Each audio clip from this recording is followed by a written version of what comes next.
This is Joe Pugh for IFLTV. We are here at the historic Liverpool Olympia. Old but gold, Josh. Gold. Yeah? Yeah, old but gold. I boxed here myself back in 2005 when I was a young whippersnapper in schoolboy championships. Semi-final, got a good win here. Went on to win the schoolboys that year, so yeah. And it hasn't changed at all, has it? I mean, I think they've got a little lick of pain here and there, but no, it's still quite historic. You've got your boy here today who you're helping out with, yeah? So we've got the gym mate, Will Wacker Harrison. He's fighting for the Central Area title. He's coming to the man's backyard once again, and we're very confident that he's doing the business. Yeah, I've actually seen him. He does like to go in there, give it a bit like you early on in your career, I'd say, actually, Josh. Yeah, well, maybe takes a lesson out of me own. I don't know. Just daft in the head, isn't he, really? No, he fights with his heart. He's massive set of knackers on him, and you know what? One thing that we found out when he first come to our gym, that he earned our respect, because he came to the gym, and when somebody new comes to the gym, you have a bit of sparring and stuff. You want to learn law down about who's the cock in the gym and stuff, and he took some, as well as give some, and like I say, earned all our respect. Me, Max, and Reese's. So he's like a brother to us now, and we hope he does the business tonight. Look, last time we spoke, you kind of knew there was a date, but you couldn't really say. Yep. Now it's been confirmed. Yep. Pleased to get back in there? Yeah, I mean, if a lot of people are a bit surprised, because obviously the last time I was in the ring, I laid my gloves down there, and probably at the time I thought it was done. But I come away, did a bit of evaluation, and there's still plenty left in the tank and all that. And I think for the last 2 years, inactivity has done me no favours whatsoever. So an opportunity came out to be out and be active, and we just jumped to it. Do you feel like if you had have ended it there that night at Wembley, there would have always been that in the back of your mind, what if, and there was that little bit more? Well, I think that's one of the reasons why I had to continue, because I probably spent about 2 or 3 weeks fucking reading messages. Even people who didn't like me or don't like me saying, you're a cunt, Warrington, but fair enough, you've done all right in your career. And I went back to the gym because I needed to let some steam off, and resumed training, and there's too much here to just stop. And I think it does scare me retirement. Like any other athlete, you become regimented, you become structured. But when it stops, obviously, it's gone. And I've done it since I was a kid. And I think I want to do it on my own terms. You know what I mean? And I don't want to come away thinking, what if? Because one of the biggest things you don't want to live with is regret. So, I speak to other athletes who've retired and what it's like to walk away. And they say, listen, only go do it when you are ready to do so. And I ain't fucking ready to do so. I probably never will be, but I'd rather do it on my own terms. Definitely, Josh.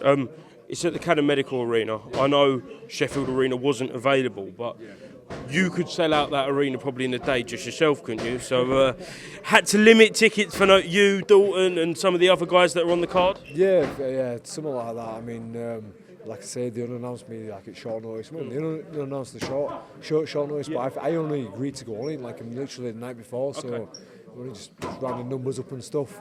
But it's going to be compact. It's like we're going to be going back to the old days, long when Coogan Cassius were doing interviews with us, and as Collins John.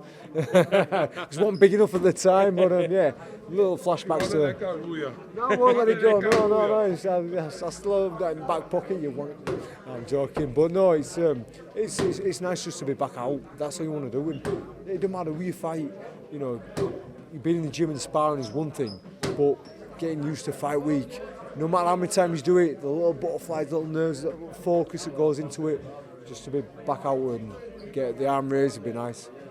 Yeah, look, I spoke to Eddie Earn at the launch press conference for that show, and he said, look, whilst it's not going to be a world title fight, it's going to be a real fight. It's not going to be a random import bum, if you like. It's a good fight. It's going to be a good fight, whatever it is. Well, you know me, I've never done that. You look all the way through my record and career, I've always had 50 fights or fighters who come in for the win. So yeah, it'll be an insane one, but it's one where you can just get back on the horse. And say in the last 3 fights, yeah, I've had losses, but the bottom being at world level, I do believe I can still win a world title. Absolutely. I wouldn't be doing it otherwise. But I think this is the start of the